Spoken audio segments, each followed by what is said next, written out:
దినవృత్తాంతముల 2వ గ్రంథము 31వ అధ్యాయము.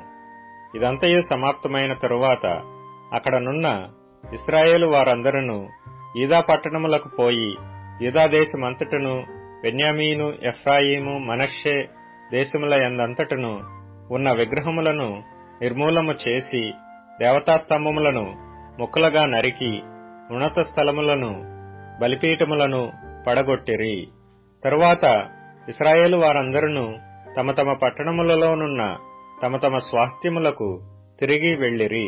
అంతటా హిజ్కియా ఎవరి సేవాధర్మము వారు జరుపుకొనున్నట్లుగా యాజకులను వరుసల ప్రకారముగాను, లేవీయులను వారి వారి వరుసల ప్రకారముగాను నియమించెను. దహన బలులను, సమాధాన బలులను అర్పించుటకును, సేవను జరిగించుటకును, కృతజ్ఞతాస్తుతులు చెల్లించుటకును, యెహోవా పాళెపు ద్వారముల యొద్ద స్తుతులు చేయుటకును యాజకులను, లేవీయులను నియమించెను.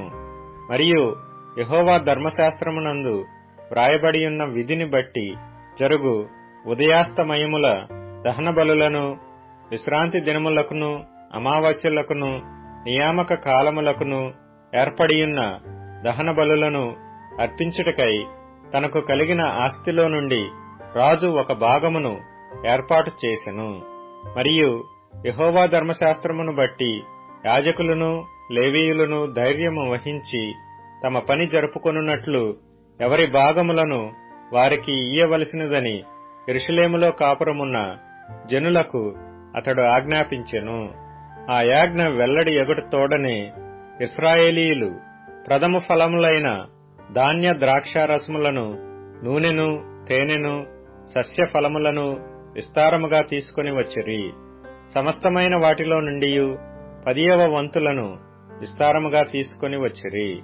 యూదా పట్టణములలో కాపురమున్న ఇశ్రాయేలు వారును, యూదా వారును ఎద్దులలోను, గొర్రెలలోను 10వ వంతును తమ దేవుడైన యెహోవాకు ప్రతిష్ఠితములైన వస్తువులలో 10వ వంతును తీసుకుని వచ్చి కుప్పలుగా కూర్చిరి.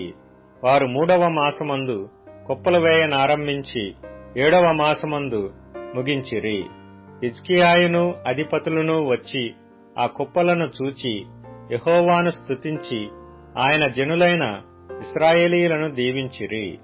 హిజ్కియా ఆ కుప్పలను గూర్చి యాజకులను, లేవీయులను ఆలోచన అడిగినందుకు సాదోకు సంతతి వాడును, ప్రధాన యాజకుడు నగు అజర్యా, యెహోవా మందిరములోనికి జనులు కానుకలను తెచ్చుట మొదలుపెట్టినప్పటి నుండి మేము సమృద్ధిగా భోజనము చేసినను చాలా మిగులుచున్నది. యెహోవా తన జనులను ఆశీర్వదించినందున ఇంత గొప్ప రాశి మిగిలినదని రాజుతో ననగా, హిజ్కియా యెహోవా మందిరములో కొట్లను సిద్ధపరచవలసినదని ఆజ్ఞ ఇచ్చెను. వారు వాటిని సిద్ధపరిచి ఏమీయూ అపహరింపకుండా కానుకలను, 10వ భాగములను, ప్రతిష్ఠితముగా తేబడిన వస్తువులను లోపల చేర్చిరి. లేవీయుడైన కొనన్యా వాటి మీద విచారణకర్తగా నియమింపబడెను. అతని సహోదరుడైన షిమీ అతనికి సహకారిగా ఉండెను. మరియు యెహీయేలు, అజజ్యాహు, నహతు, ఆసాహేలు, యెరీమోతు, యోజాబాదు, ఎలీయేలు, ఇస్మక్యాహు, మహతు, బెనాయాలను వారు రాజైన హిజ్కియా వలనను దేవుని మందిరమునకు అధిపతి అయిన అజర్యా వలనను తాము పొందిన ఆజ్ఞ చొప్పున కొనన్యా చేతి క్రిందను అతని సహోదరుడగు షిమీ చేతి క్రిందను కనిపెట్టు వారైయుండిరి. తూర్పు తట్టు ద్వారమునొద్ద పాలకుడును ఇమ్నా కుమారుడు నగు లేవీయుడైన కోరే యెహోవా కానుకలను, అతి పరిశుద్ధమైన వాటిని పంచిపెట్టుటకు దేవునికి అర్పింపబడిన స్వేచ్ఛార్పణల మీద నియమింపబడెను. అతని చేతి క్రింద ఏదెను, మిన్యామీను, యేషూవా, షమయా, అమర్యా, షకన్యా అనువారు నమ్మకమైన వారు గనుక యాజకుల పట్టణముల యందు పిన్న పెద్దలైన తమ సహోదరులకు వంతుల చొప్పున భాగములిచ్చుటకు నియమింపబడిరి.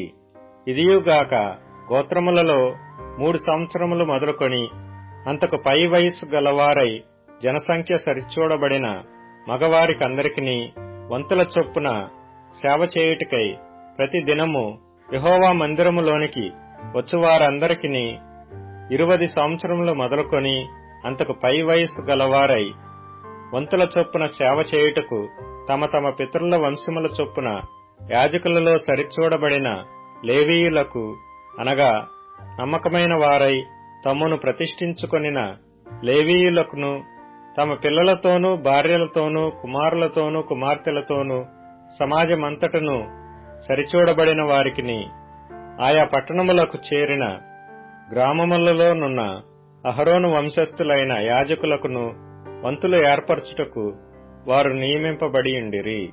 కేళ్లచేత చెప్పబడిన ఆ జనులు యాజకులలో పురుషులకందరికిని, లేవీయులలో వంశముల చొప్పున సరిచూడబడిన వారికందరికిని వంతులు ఏర్పరచుటకు నియమింపబడిరి. హిజ్కియా యూదా దేశమంతటను ఈలాగున జరిగించి తన దేవుడైన యెహోవా దృష్టికి అనుకూలముగాను యథార్థముగాను నమ్మకముగాను పనిచేయుచూ వచ్చెను. తన దేవుని ఆశ్రయించుటకై దేవుని మందిర సేవ విషయమందేమి, ధర్మశాస్త్ర విషయమందేమి, ధర్మమంతటి విషయమందేమి తాను ఆరంభించిన ప్రతి పని అతడు హృదయపూర్వకముగా జరిగించి వర్ధిల్లెను.